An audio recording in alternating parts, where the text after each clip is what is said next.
Assalom do'stlar, bugun Bog'u Bo'stonga salom.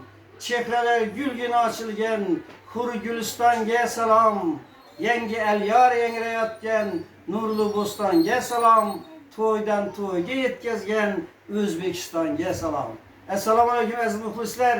Sizlarni Xorazmlik yosh xonandalar bilan, hofizlar bilan tanishtirishda davom etamiz. Bugungi kanalimizning mehmoni o'zini qo'shiqlari bilan nafaqat Hazorasibda, balki Xorazm vohasida ham dillarni xushnud qilib yurgan Dilmurod Sultonovning shogirdlaridan biri San'atbek Sultonov. Xush kelibsiz.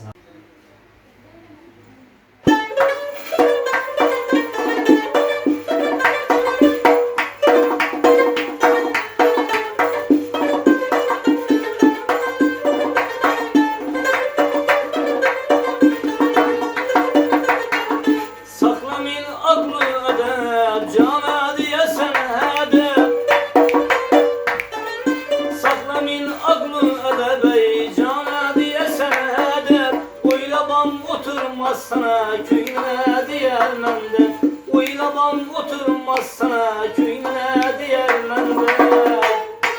Zikir zikirlerinden, likir likirlerinden, zikir zikirlerinden, likir likirlerinden, erkemlere yıktım senin mekirlerinden, erkemlere yıktım senin mekirlerinden.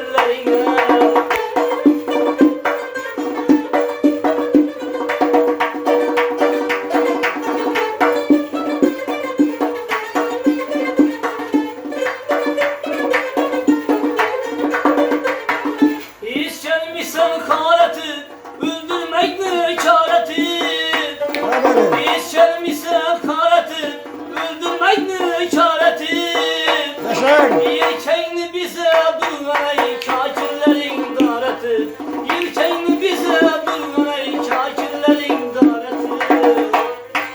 Zikir zikirlerinden, likir likirlerinden, zikir zikirlerinden, likir likirlerinden, erkemlere yıktım seni mekirlerinden, erkemlere yıktım seni mekirlerinden.